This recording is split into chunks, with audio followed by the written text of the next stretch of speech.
Kompas petang kami lanjutkan saudara. Puluhan siswa SMA dan SMK di Cipongkor, Bandung Barat mengalami gejala keracunan usai mengkonsumsi MBG pada pagi hari.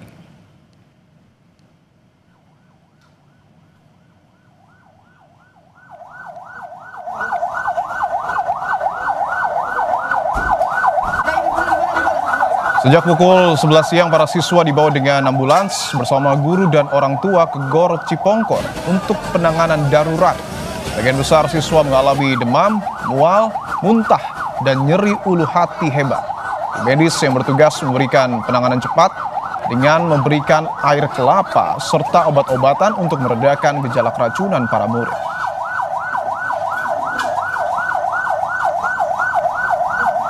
Ya, beberapa waktu lalu. Begitu, untuk siang hari ini jam 9. Menanggapi tragedi keracunan massal para murid dari makanan MBG, pakar hukum pidana menilai para penyalur makanan dan pihak yang memasok bahan makanan bisa dijerat pidana terkait unsur kelalaian. Selain pidana, para pengelola MBG juga bisa dijerat dengan Undang-Undang Kesehatan hingga Undang-Undang Perlindungan Konsumen terkait distribusi makanan yang tak sesuai standar kesehatan.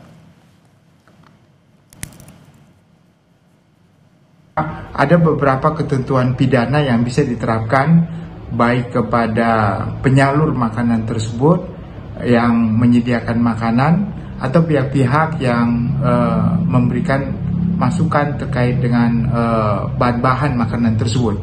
Pasal-pasal pemidanaan itu terkait dengan pasal 359 contohnya, yaitu kelalaian yang mengakibatkan matinya orang lain, dan juga bisa dengan pasal 360 kelalaian mengakibatkan luka berat. Ada juga Undang-Undang Kesehatan nomor 30 tahun 2009 pasal 190 yang mengatakan bahwa orang yang mengedarkan makanan yang tidak mempunyai standar pengedaran makanan yang benar juga dapat dipidana maksimum 10 tahun. Selain itu juga ada Undang-Undang Perlindungan Konsumen ya yang tahun 899 di mana para orang yang mendistribusikan makanan yang tidak sesuai dengan standar kesehatan maka juga dapat dipidana melakukan suatu perbuatan pidana. Sementara itu, Ketua DPR RI Puan Maharani meminta pemerintah mengevaluasi total terhadap pelaksanaan program MBG pasca kasus keracunan menimpa sejumlah siswa. Menurut Puan, hal itu perlu dilakukan agar tidak ada lagi siswa yang dirugikan dalam program MBG. Ya, harus selalu dilakukan evaluasi untuk bisa ditindaklanjuti untuk bisa pelaksanaannya di lapangan bisa menjadi lebih baik dan jangan sampai kemudian anak-anak yang kemudian dirugikan. Jadi memang tidak mudah untuk melaksanakan hal tersebut karenanya memang pihak-pihak yang terkait harus bisa melakukan evaluasi total. Selama 3 hari berturut-turut, ratusan siswa di Kabupaten Bandung Barat, Jawa Barat alami keracunan MBG. Jumlah ini bukan sekedar angka, namun ada nyawa manusia yang dipertaruhkan. Lalu siapa yang harus bertanggung jawab? Kita bahas bersama Wakil Ketua Komisi 10 DPR RI, fraksi PKB, lalu Hadrian Irvani, dan juga ahli gizi masyarakat Dr. Tan Sotien dan Guru Besar Fakultas Hukum Unsud, Profesor Hipnu Nugroho. Bapak-bapak, ibu-ibu, selamat petang semua. Selamat petang. Siap, saya ingin ke Pak Lalu dulu. Pak Lalu, bahwa kita tahu orang tua murid di Kabupaten Bandung Barat akhirnya minta agar program MBG ini dihentikan karena anak-anak mereka sudah kedua kalinya alami keracunan. Tanggapan Anda? Baik, Mas. Jadi pertama yang ingin saya katakan adalah sejatinya program MBG ini adalah program bagus.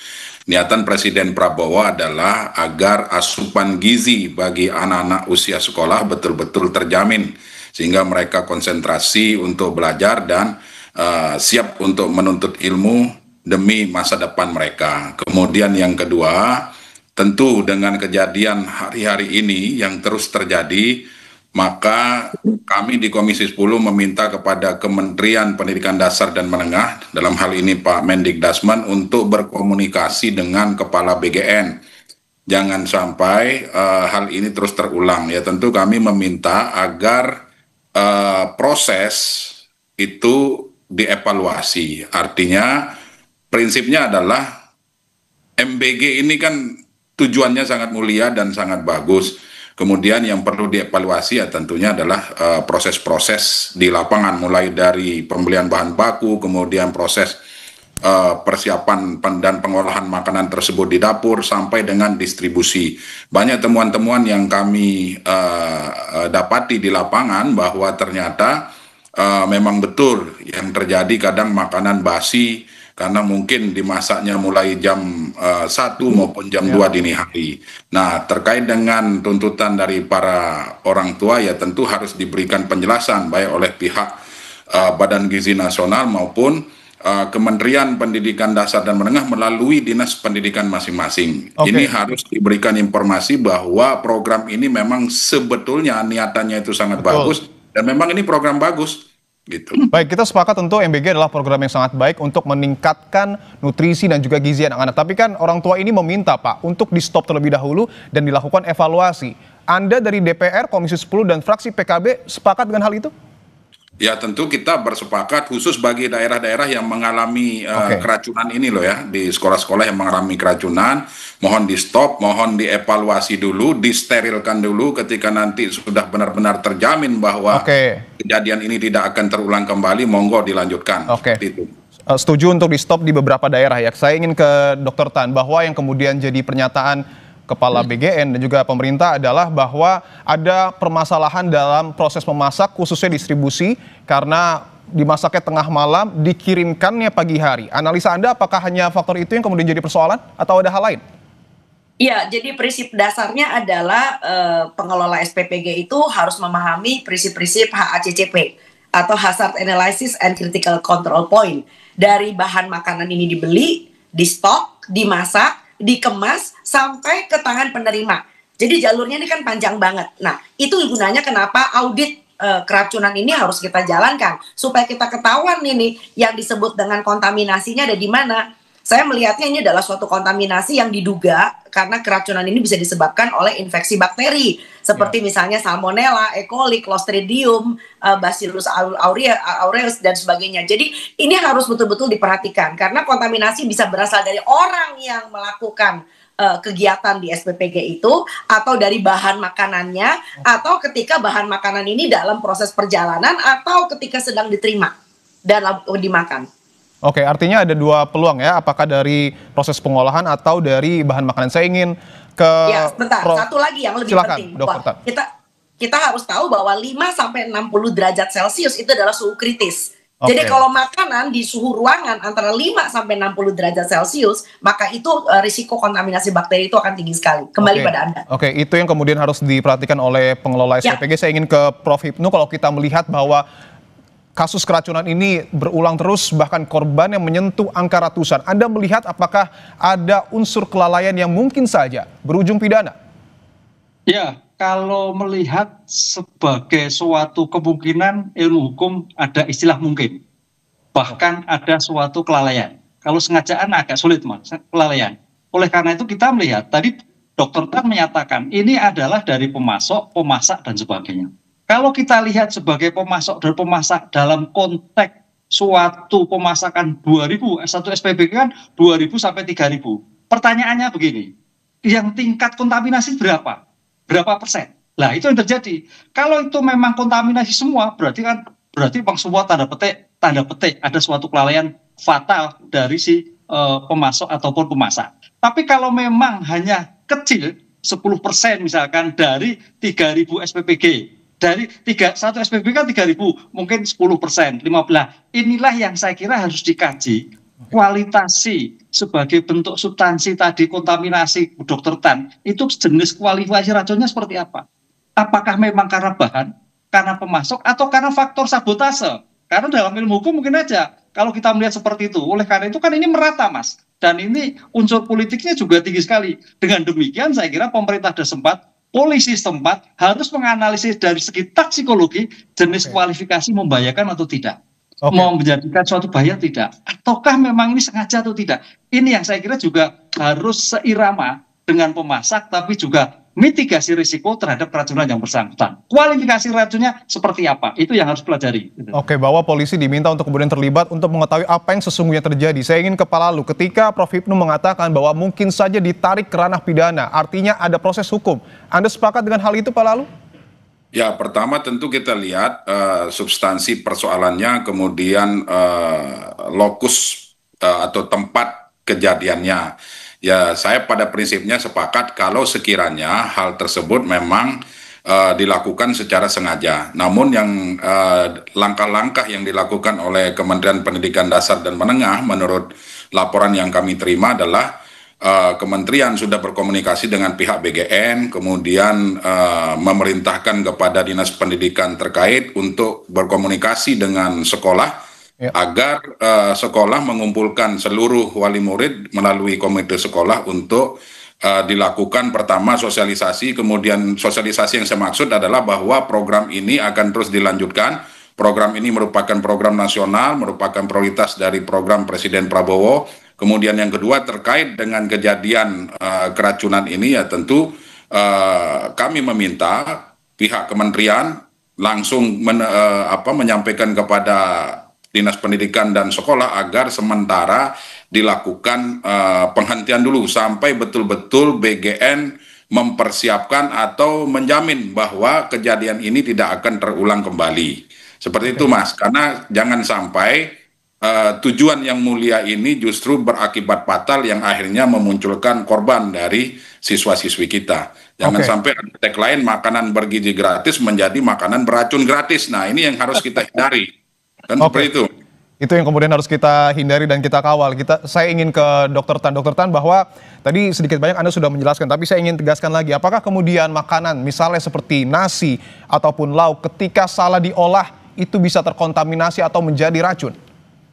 Ya, tentu saja seperti misalnya nasi yang dihangatkan berulang ya kita tahu, lalu kemudian makanan yang kurang matang. Kita tahu bahwa yang direkrut oleh SPPG adalah orang-orang yang sebetulnya bukan graduate atau barangkali orang-orang yang tidak punya pengalaman untuk sekaligus bisa menyediakan makanan sekaligus 1000 porsi apalagi 3000 porsi. Ya, itu yang pertama. Dan yang kedua, saya minta maaf bahwa istilah keracunan dalam toksikologi itu tidak sama dengan kontaminasi makanan oleh bakteri-bakteri, sehingga kita harus melihatnya dari sudut pandang epidemiologi. Dalam epidemiologi dan ilmu kesehatan, satu nyawa itu berharga. Jadi satu nyawa aja nggak boleh ada masalah begitu loh ya. Jadi walaupun dikatakan bahwa kita menyediakan 10 juta porsi kita nggak bisa ngebandingin 10 juta porsi makanan yang disajikan lalu kemudian 400-nya terkontaminasi. Kita nggak bisa mengecilkan 400 dibandingkan dengan sekian juta, nggak bisa. Karena dalam epidemiologi ini kita bicara tentang masalah kesehatan ya. Jadi ini memang suatu masalah yang sangat krusial untuk bisa dipahami bahwa satu nyawa itu berharga. Kembali pada Anda. Baik, saya ingin ke Prof. Hipnu, apakah kemudian ketika misalnya kasus ini ditarik ke ranah hukum, bisakah melalui class action?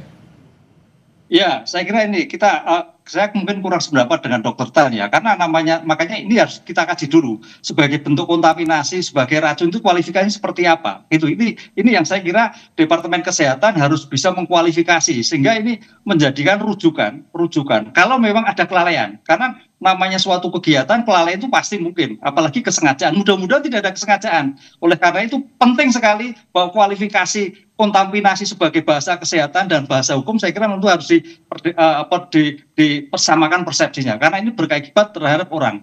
Yang kedua terkait dengan permasalahan apa tadi? Class action, Prof. Hipnu. Class action, sangat mungkin. Kalau class action itu kan hak masyarakat, Mas. Masyarakat bisa saja. Nggak bisa diturut. Itu hak masyarakat bisa dilakukan. Oleh karena itu saya kira ini memang perlu mitigasi tersebut bahwa tadi betul bahasa kontaminasi itu seperti apa, tingkat keracunan jenisnya apa. Jangan membuat racun tapi kontaminasi seperti ini yang saya kira harus dikaji. Oleh karena itu Polri juga tidak boleh tinggal diam dengan konsep seperti ini karena faktor-faktor yang terjadi permasalahan itu juga ada faktor-faktor lingkungan dalam arti luas sehingga kadang-kadang ya kita tidak berpikir negatif. Dimungkinkan ada karena berbagai faktor kejadian itu seperti muncul ada kesengajaan atau kelalaian. Gitu. Oke, bahwa tadi Prof. Hipnu juga sudah menyinggung MBG ini adalah dalam tanda kutip program politis, betulkah ada sabotase di dalamnya? Kita akan bahas usai jeda, tetaplah di Kompas Petang. Kita lanjutkan dialog terkait dengan keracunan MBG yang terus berulang. Saya ingin ke Pak Lalu. Pak Lalu, bahwa tadi Prof. Hipnu menyebutkan mungkin saja ada sabotase dalam program MBG sehingga kasus keracunan ini sangat massal terjadi. Anda sepakat dengan hal itu? Ya, saya mohon izin Prof dalam posisi berhusnuzon dulu lah. Saya berbaik sangka dulu dengan program ini. Tapi yang namanya kemungkinan bisa saja, yang namanya orang iri, orang dengki dengan program-program yang baik ini ya tentu pasti ada lah, karena masing-masing kita kan memiliki pemikiran yang berbeda-beda. Tetapi ingin saya katakan pertama adalah tentu dengan kejadian-kejadian keracunan ini kami berharap BGN untuk melakukan evaluasi dan pembenahan di internal mereka. Benahi dapur-dapur yang hari ini menjadi masalah. Kemudian yang kedua, mohon juga dilibatkan pihak-pihak terkait dalam hal ini, misalnya karena ini objeknya adalah sekolah, maka tentu akan berinteraksi dengan seluruh keluarga besar pendidikan yang ada di sekolah tersebut. Guru, kemudian dinas pendidikan, kemudian dalam hal ini kami juga meminta kepada mitra kami, Kementerian Pendidikan Dasar dan Menengah, untuk terus menjalin komunikasi dengan Badan Gizi Nasional. Kenapa ini kami lakukan? Karena perlu saya sampaikan juga bahwa anggaran BGN itu kan menggunakan anggaran pendidikan. 335 triliun yang akan dianggarkan di 2026 itu bersumber dari anggaran pendidikan yang jumlahnya 20% dari mandatory spending dari APBN. Seperti itu, Mas. Oke, saya ingin ke Dr. Tan bahwa bagaimana kemudian caranya agar kasus keracunan MBG ini tidak kembali terulang, Dok? Karena kita tahu juga sebenarnya di SPPG sudah ada ahli gizi. Langkah apa yang kemudian harus dilakukan? Ya, jadi yang paling penting adalah kita menelusuri dulu. Sebelum kita bicara tentang narasi sabotase, ada segala macam, ada orang yang pengen curangin. Telusuri dulu, ini penyebabnya dari mana kontaminasi ini. Sebab kalau kita pikirkan, kita pernah punya pengalaman di awal abad 20, ada orang bernama tukang masak, namanya Mary Malone. Dia juru masak untuk orang-orang kaya di New York City. Dan ternyata semua tempat yang pernah dia masakin itu menderita penyakit tipes ya. Setelah dicari sumber airnya nggak ada masalah ini, ternyata dia penyebar tipesnya ya. Kita pernah tahu bahwa dari kemarin ketika kita bicara bersama dengan wakil dari KPAI, ternyata ada dapur-dapur SPPG yang memang tidak menjalankan standar SOP tentang higienik. Jadi hygiene itu misalnya menggunakan topi, lalu kemudian mencuci tangan, menggunakan sarung tangan, menggunakan apron. Itu ada misalnya SPPG yang tidak melakukan itu. Jadi kita bisa mengatakan bahwa ini juga bisa jadi kontaminasi silang dari orang yang handling makanan itu sendiri. Jadi sekali lagi perlu ditelusuri sampai ujung pangkalnya. Jangan kita mengembangkan dulu cerita-cerita yang barangkali merupakan suspek dan menjadi suspense issue nantinya. Kembali pada Anda. Oke, saya ingin lanjutkan pernyataan Dr. Tan ke Prof. Hipnu bahwa berdasarkan pernyataan dari Bupati Bandung Barat mengatakan ada 85 SPPG atau dapur MBG yang belum memiliki sertifikat layak higienis dan sanitasi. Bisakah ini disebut sebagai sebuah kelalaian ketika SPPG sudah beroperasi? Ya, ini saya kira seperti Dr. Tan tadi, evaluasi total bahwa terkait dengan sertifikasi pemasak, sertifikasi pemasok, sertifikasi alat-alat yang digunakan itu harus steril. Saya kira ini yang harus ditelusuri. Jangan sampai hal-hal yang karena pelaku-pelaku pemasok tidak merupakan sertifikasi, ada orang usil. Maka tadi katakan kalau sabotase lo berusil, usil karena kaitannya dengan kepribadiannya, usil karena kaitannya dengan tadi tempat dan sebagainya, sehingga menyebabkan keracunan. Sebab secara umum kalau keracunan berarti keracunan semua kan itu. Ini kenapa hanya 10%, ada 30, ada 400. Ini kan kemarin Kompas kan melihat itu ada beberapa titik-titik SPPG yang keracunan lah. Ini yang jadi problem juga. Oleh karena itu evaluasi total baru dikaji apakah ini memang ada faktor kelalaian ataukah ada faktor kesengajaan atau faktor usil. Karena apa? Kita melihat berbagai kasus di Indonesia itu tidak lepas masalah hukum. Masalah COVID aja. Masalah hukumnya banyak banget, baik dugaan korupsi, penyalahgunaan dan sebagainya. Nah, ini juga demikian juga masalah terpenggelontoran anggaran besar, kemudian di dalam pelaksanaan tidak bersertifikasi, kemungkinan potensi itu ada. Oleh karena itu, dalam hal hukum saya kira harus mengawal jangan sampai terjadi masalah COVID harusnya untuk menolong, tapi juga permasalahan hukum muncul. Ini juga demikian itu, Mas. Baik, saya ingin ke Pak Lalu. Singkat saja Pak, mungkin apa tanggapan Anda terkait dengan ada puluhan SPPG ataupun dapur MBG yang sudah beroperasi padahal belum tersertifikasi? Ya, kami sangat menyayangkan ya, jangan sampai nanti hanya gara-gara mengejar target penerima MBG ini kemudian segala cara dihalalkan. Sebaiknya BGN kembali mengecek ulang bahwa dapur-dapur yang hari ini belum memiliki sertifikasi yang dimaksud tadi harus betul-betul dipastikan baru boleh beroperasi.